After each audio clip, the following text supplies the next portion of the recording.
On est le 18-12.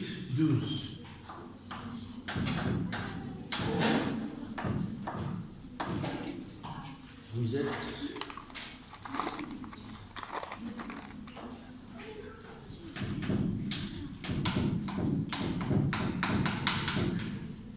La une yek.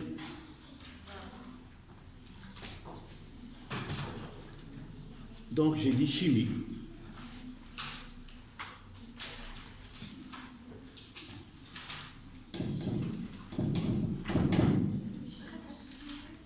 Transformation, plutôt notion d'équilibre chimique.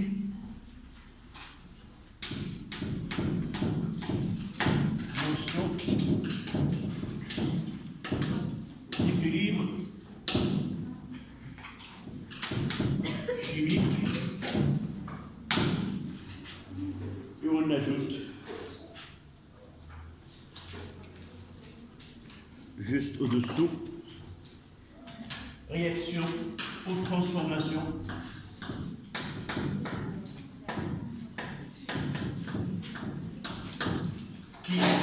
qui se produisent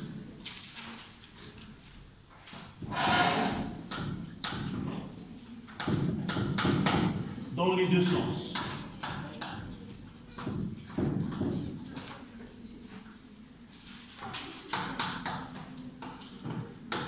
Voilà.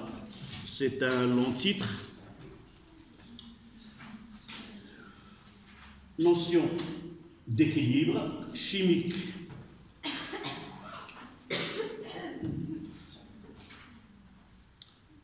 Non, laissez maintenant la vérification de ce que vous avez fait, ce que vous n'avez pas fait. Vous prenez une nouvelle page, vous écrivez le titre, et juste après cette séance, essayez de voir avec vos camarades ce que vous avez pu faire ou quoi.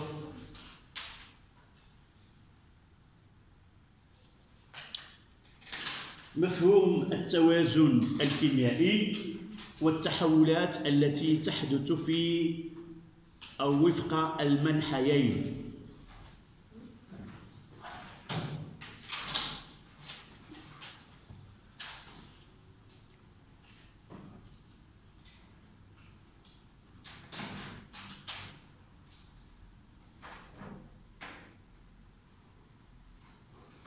Qui peut nous donner un petit résumé de tout ce que nous avons étudié en chimie depuis la première leçon, le premier chapitre, jusqu'à maintenant? Racontez-moi ce que vous avez pu apprendre de la chimie depuis le début jusqu'à maintenant. Un petit résumé, pas le détail, mais les points essentiels.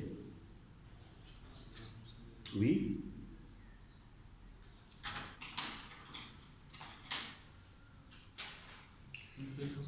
L'essentiel, c'est quoi?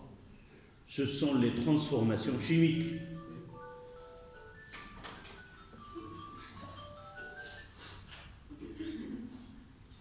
C'est le temps de ton réveil, habitué pendant le... C'est pas grave. Tu dois le changer. D'abord, nous avons dit que nous traitons les transformations chimiques. Et parfois, on utilise les réactions chimiques. Et j'ai déjà donné la différence entre les deux. Étudier une transformation chimique de point de vue scientifique, ça demande un outil scientifique et théorique qui dépasse notre programme, c'est-à-dire étudier de l'instant où on mélange les réactifs jusqu'à l'instant où on arrive au produit. On essaie d'imaginer tous les moyens, toutes les possibilités, tous les chemins et les produits qui peuvent être comme passage de cet état initial à l'état final. On prévoit tous les chemins qu'on peut avoir et à la fin, on donne cette étude-là par une réaction chimique. La réaction chimique, c'est celle qui résume sa transformation chimique, c'est-à-dire étudier la transformation, pourquoi nous avons obtenu ces produits et non pas ces produits-là, pourquoi on a demandé telle ou telle condition, c'est ça l'étude. Même on peut passer à étudier si vous voulez, la structure des composés et la stéréochimie de ces produits, pourquoi nous l'avons obtenu de cette manière et non pas de cette manière. Donc, en réalité, on étudie une réaction chimique, on écrit les réactifs, une flèche, ça donne les produits. En quelque sorte, c'est un bilan de la transformation chimique qui nécessite une étude qui est très poussée. D'accord? Et pour nous, on ne va pas différencier entre transformation chimique et réaction chimique. Dans ces réactions chimiques, nous avons constaté qu'il y a quoi? Deux types de transformations. Des transformations qui sont rapides et de transformations qui sont lentes.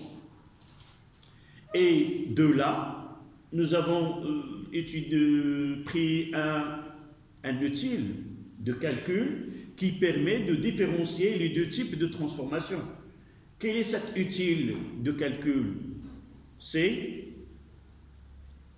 physique, non, le suivi. Là, on parle comment je vais déterminer cette transformation. Elle est totale et celle-là, elle est lente. Il y a un outil de calcul. C'est le taux d'avancement. D'accord? Nous avons parlé de taux d'avancement. Et pour parler de taux d'avancement, nous avons dit qu'on est devant deux études.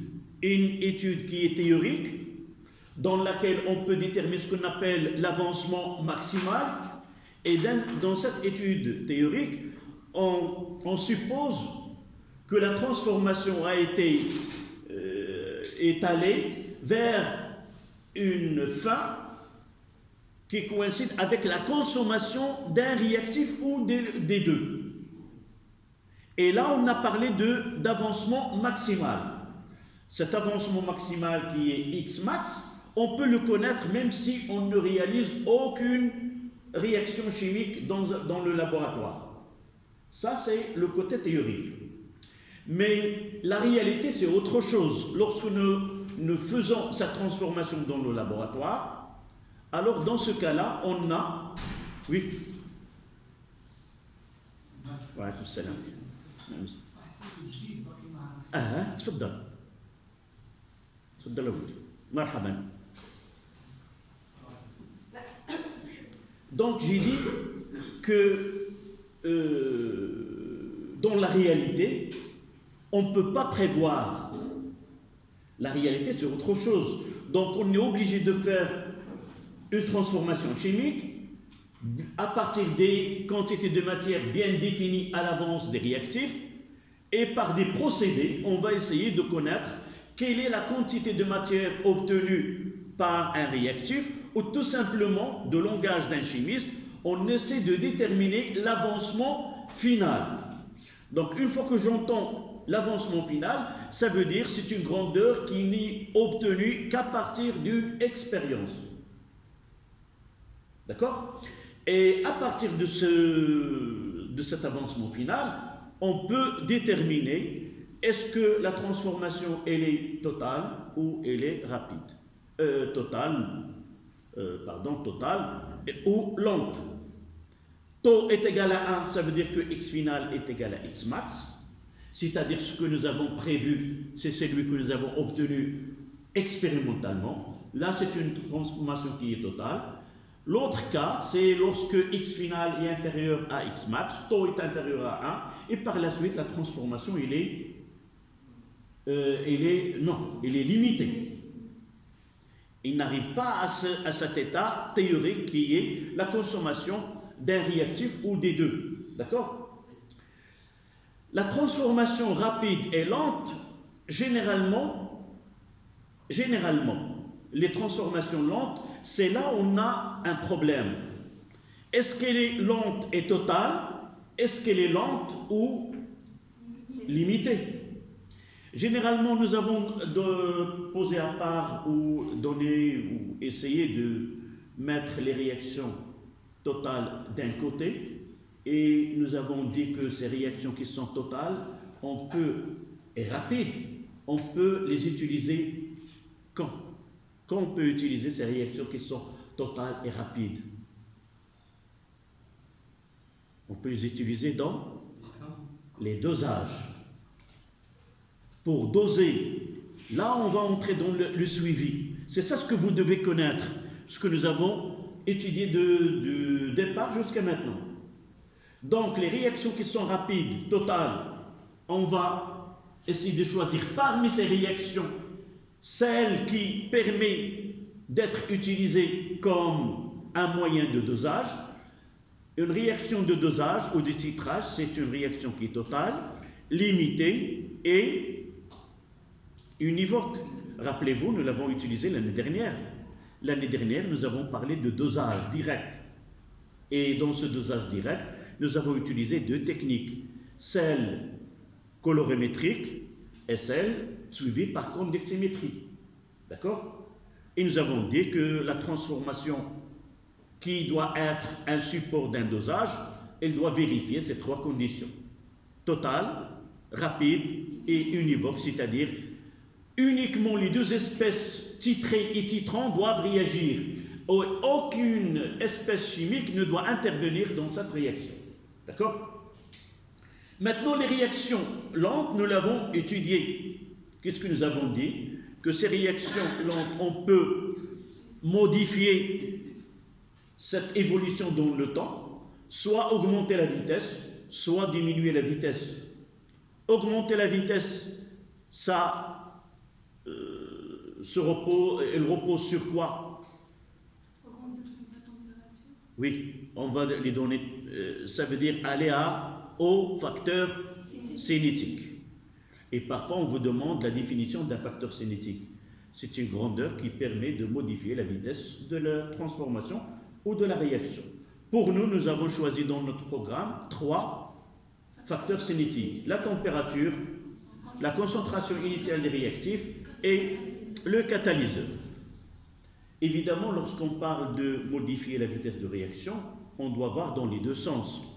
Dans certains cas, on a besoin d'augmenter la vitesse et diminuer le temps de réaction. Et dans certains cas, on est obligé de diminuer la vitesse et même faire arrêter la transformation chimique.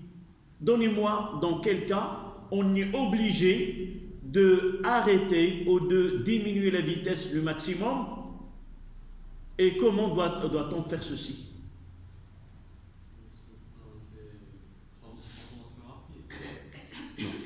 Je veux, dans quel cas, je veux utiliser cette technique, diminuer la vitesse de réaction et même essayer de l'arrêter en utilisant les facteurs cinétiques.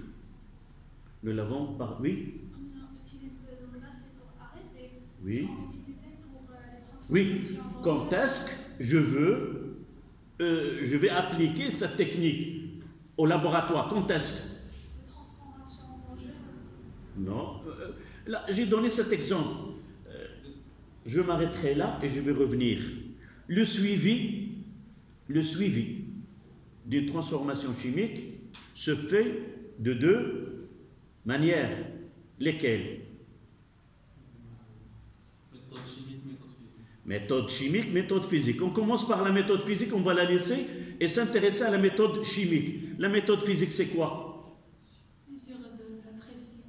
Suivre par une grandeur physique le volume de gaz, la pression dans le mélange réactionnel, la conductivité et le pH. Et n'oubliez pas que cette technique, elle est plus rapide, ne fait pas intervenir l'opérateur d'une façon directe. Je peux laisser l'évolution du système et utiliser un appareil qui permet de faire les mesures sans que j'intervienne de façon directe. Et je n'ai pas besoin d'une quantité de matière très grande pour faire ce travail-là. Et le suivi se fait de façon continue. D'accord? On le laisse.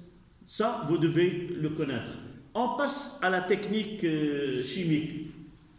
Donnez-moi comment se fait cette technique-là. Par le dosage. Oui, donnez-moi. Imaginez que vous êtes dans un laboratoire et vous allez appliquer cette technique. Comment vous allez procéder?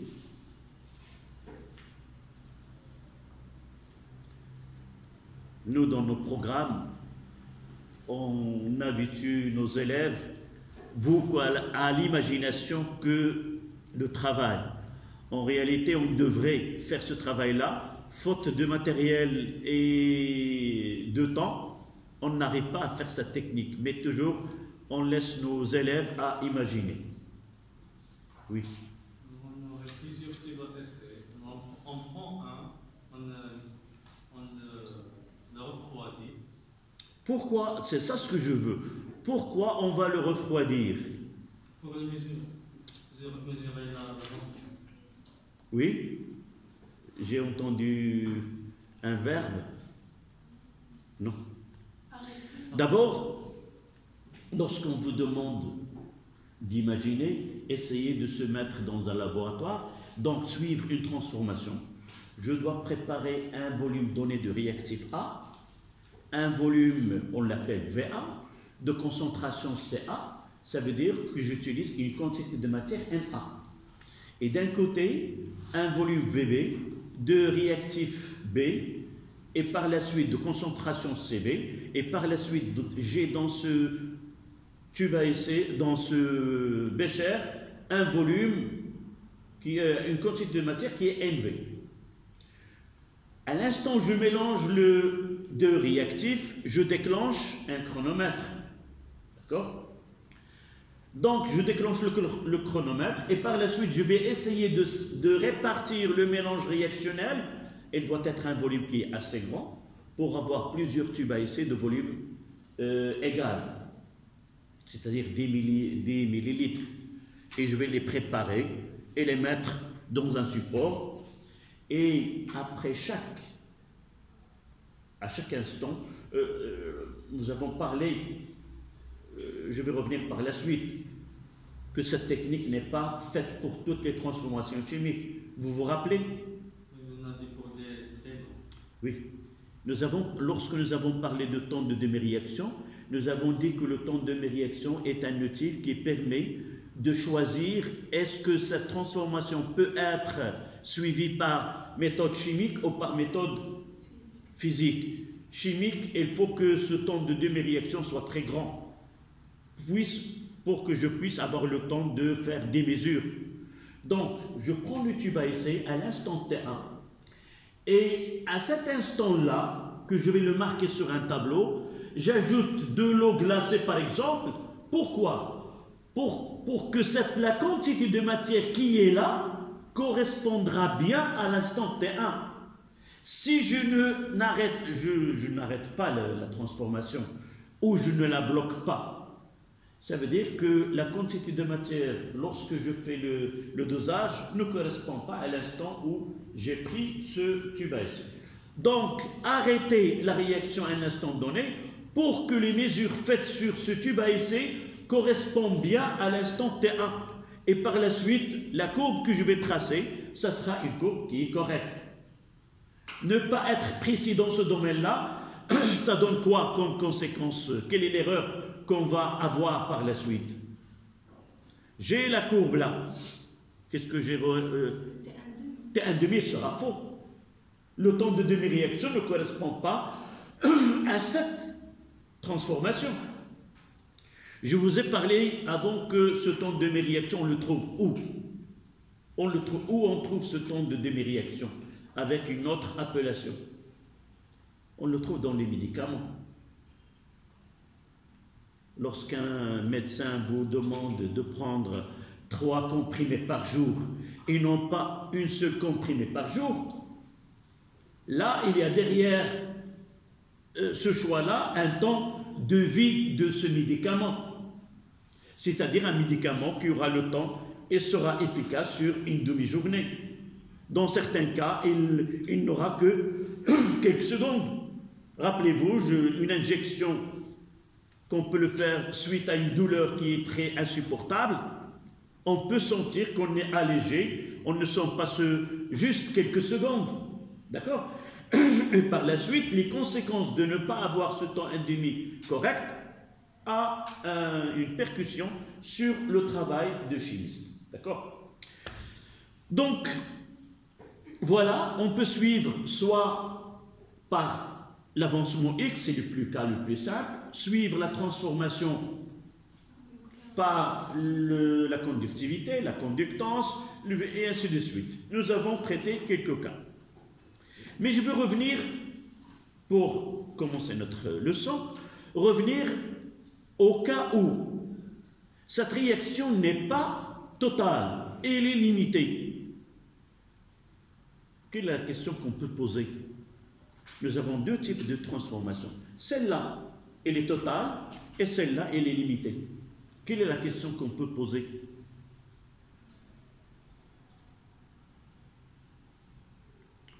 Pourquoi sa transformation elle est limitée?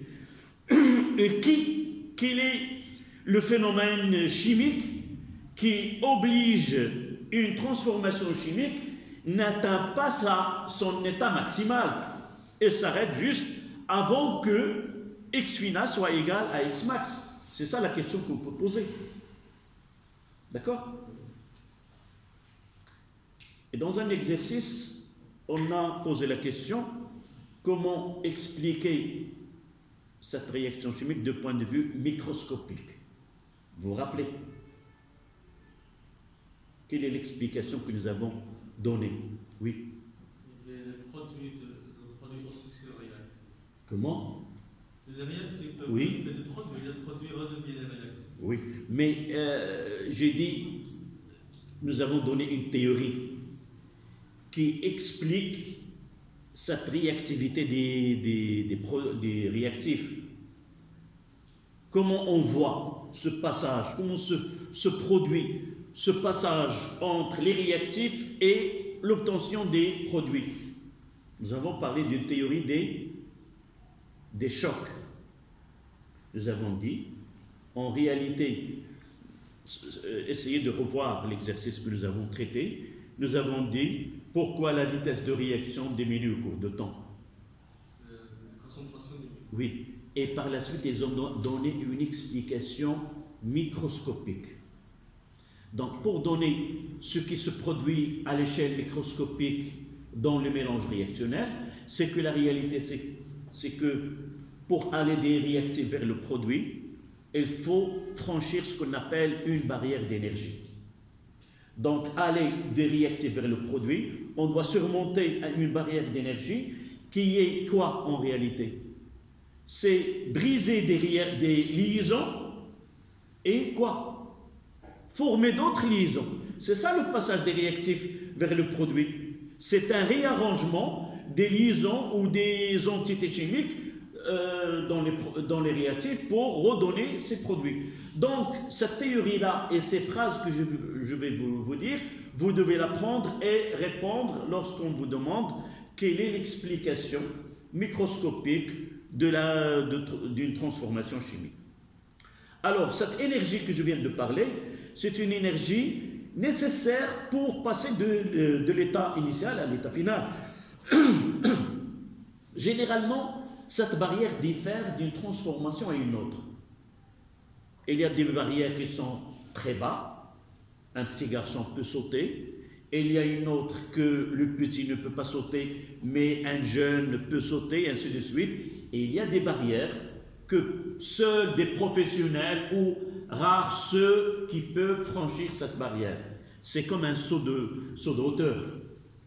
Et dans certains cas, cette barrière elle est énorme de telle façon que jamais cette réaction ne peut se produire.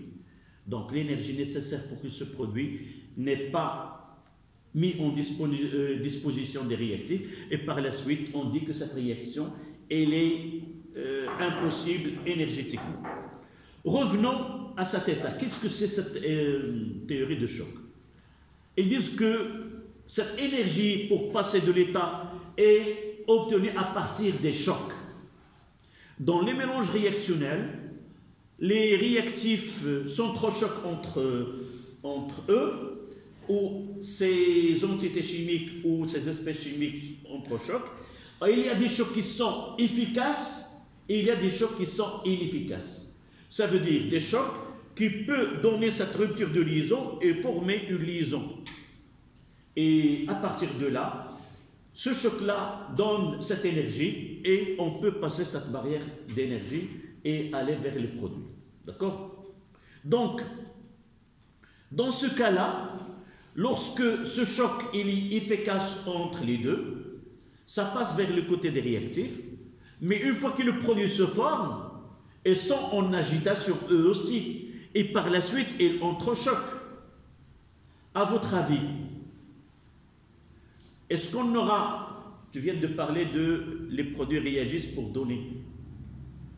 Les produits s'ils entrechoquent entre eux et acquièrent cette énergie de revenir de l'autre état, à l'état initial, ils peuvent le faire. Donc, en résumé, ce qui manque, ce qui rend certaines réactions limitées, c'est que ces réactifs réagissent entre eux et à partir d'un nombre donné de produits, il y a des chocs qui se produisent entre les produits et ils redonnent les réactifs et par la suite on est devant deux transformations, c'est-à-dire qu'ils se font dans les deux sens. Les réactifs s'entrechoquent pour donner les produits et par la suite les produits ils vont réagir de leur manière et redonner les réactifs. Et l'état final, ça sera un état final qui est l'équilibre entre ces deux processus, d'un côté et d'un autre. D'accord? Donc, en résumé, les transformations chimiques peuvent se faire en un seul sens. Ce sont des réactions qui sont totales. Et des réactions qui peuvent s'effectuer dans les deux sens, ce sont des réactions limitées. Elles évoluent vers un état final qu'on appelle un état d'équilibre. Un état d'équilibre, c'est un état où apparemment rien ne se produit et les concentrations des éléments qui interviennent dans cette réaction tendent vers une valeur fixe. Et les concentrations ne varient plus au cours de temps. D'accord? C'est ça ce qu'on va traiter dans cette leçon. Donc, en chiffre romain, les réactions acido-basiques au milieu aqueux. En chiffre romain, les réactions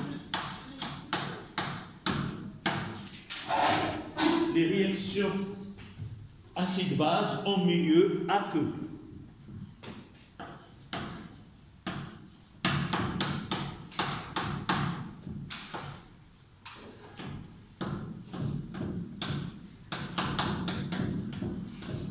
Au milieu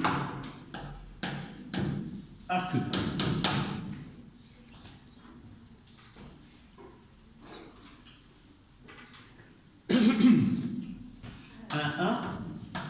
Solution aqueuse.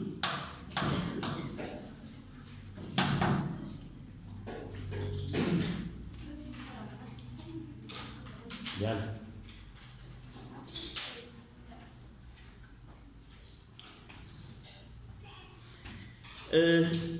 La partie que nous venons de terminer, nous avons essayé de donner tout ce qui est en relation avec le suivi temporel d'une transformation chimique.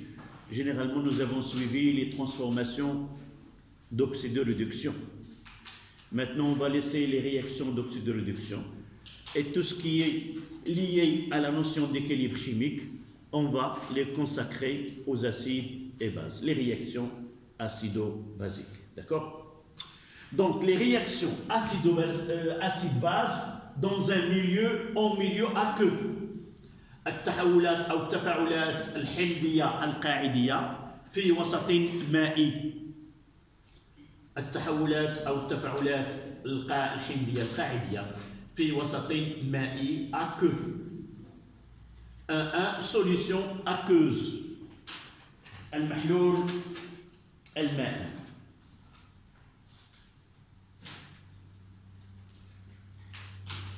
أولا عندما نتكلم عن المحلول هو c'est quoi une solution d'une façon générale sans qu'on parle de aqueux. Non? Oui, un mélange de deux corps. C'est très bien. Une soluté est un solvant. Généralement, dans certains cas, par exemple, la peinture des ongles, c'est une solution où il y a le solvant, c'est pas l'eau. C'est un solvant qui est organique. On met de la matière dans un liquide et là, c'est une solution. On parle de solution aqueuse lorsqu'on fait dissoudre une matière en faible quantité généralement dans de l'eau qui est majoritaire. D'accord? C'est ça ce qu'on entend par une solution aqueuse. C'est dissoudre une matière, qu'elle soit solide, liquide ou gaz. Ce n'est pas obligatoirement on pense à une substance qui est solide. Et ce qu'on obtient, une solution aqueuse.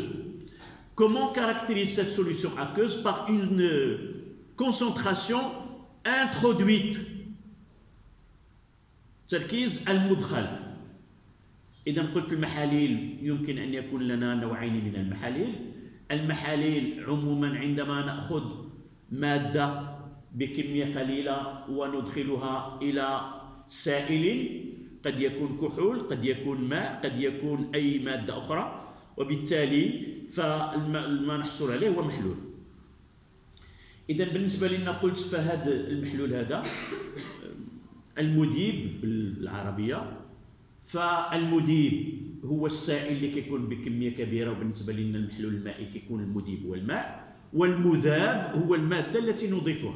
هذا المذاب قد يكون جسما صلبا، مثلا عندما أضع قرص من الأسبرين في كأس من الماء، هنا عندي المذاب هو القرص ديال جسم صلب والماء هو المذيب. يمكن أن أقوم بإذابة سائل، أضيف سائل خالص مثلا حمض الكلوريدريك الخالص وأضيفه إلى الماء، وهنا غادي نحصل على محلول مائي. كما يمكن أن أذيب غاز في الماء وأحصل على محلول مائي لذلك الغاز. فعندما أدخل مادة كندخل كمية مادة، وبالتالي نتكلم عن التركيز المدخل لذلك النوع. La concentration et on la note C. La concentration introduite en soluté dans le solvant. يجب أن نميز بين C وما بين التركيز بهذه. Quelle est la différence entre les deux? Mademoiselle, nous l'avons étudié l'année dernière. Oui. C'est des ions, la concentration des ions. Non, et là, un nom qui est spécifique. Concentration, c'est très bien. Effective. بالعربية التركيز الفعلي. متفقين؟ عندما أدخل واحد المادة فمن المفروض إما أن تذوب كليا أو لا تذوب كليا، وبالتالي فرق ما بين ما أدخلته إلى المحلول وما أحصل عليه من المكونات لتلك المادة. قد تخالف ذاك إكس التركيز هذا، قد يخالف هذا. D'accord? Donc, à la ligne, on va mettre cette définition-là. On appelle solution aqueuse. On appelle solution aqueuse lorsqu'on ajoute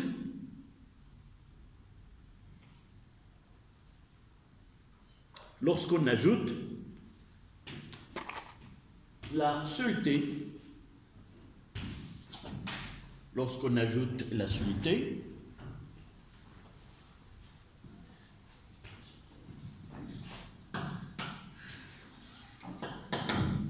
en arabe المذاب، la soluté SE, je vais l'écrire.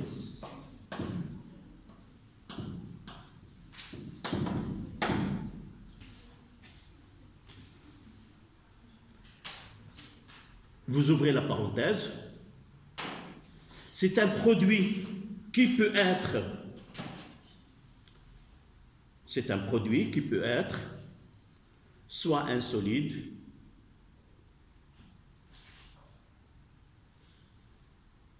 virgule, un liquide ou un gaz.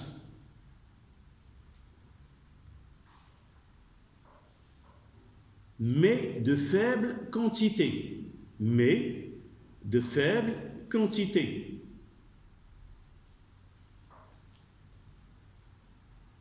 Et vous fermez la parenthèse et on va continuer la phrase.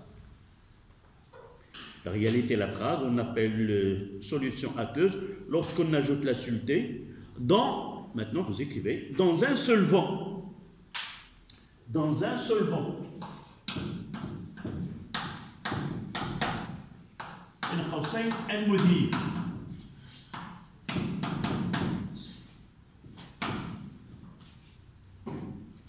Et entre parenthèses, on va écrire en grande quantité.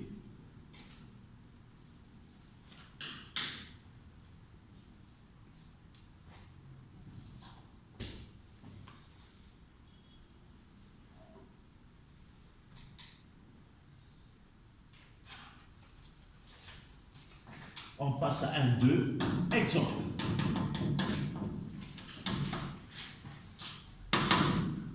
Exemple.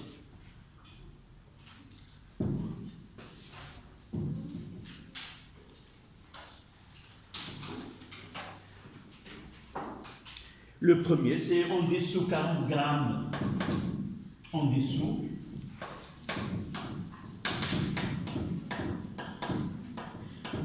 40 grammes de NaOH solide dans un litre d'eau distillée.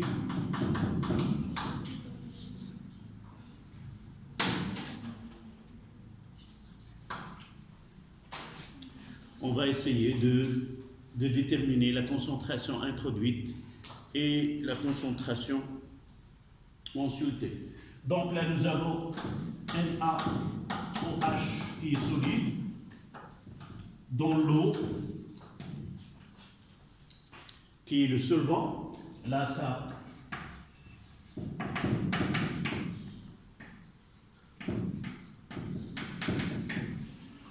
Qu'est-ce qu'on obtient?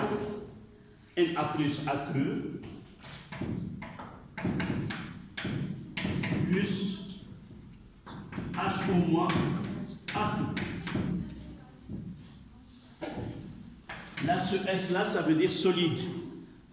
On dissout 40 grammes de NaOH dans un litre d'eau distillée. Dans un litre d'eau distillée.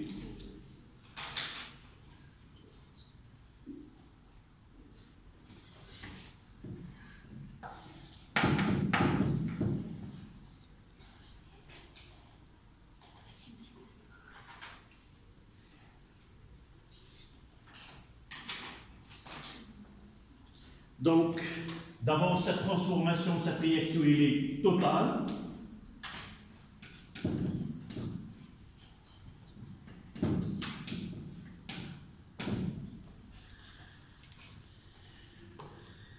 Quelle est la réaction qui lie les quantités de matière?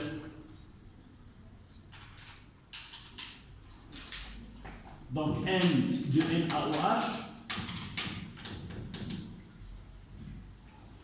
sur quoi? Il y a une relation qui nous donne le travail sans passer par le tableau descriptif. Sur le coefficient stéchiométrique qui est 1 est égal à N de Na plus qui a été formé, là c'est qui a réagi, sur le coefficient 1 qui est égal à N qui a été formé de H au moins sur 1. N'oublions pas que d'un côté, pour les réactifs, c'est la quantité de matière qui a réagi, et de l'autre côté, c'est la quantité de matière qui a été formée. c'est-à-dire qui existe dans le mélange, dans la solution. En quelque sorte, c'est la quantité de matière effective dans la solution. Si je divise par V, on finit cet exemple et vous prenez 5 minutes. Si on divise par V, on obtient quoi? C'est N qui a été réagi de NaOH sur Vs est égal à N qui a été formé de Na plus sur Vs qui est égal à N formé de HO- sur Vs.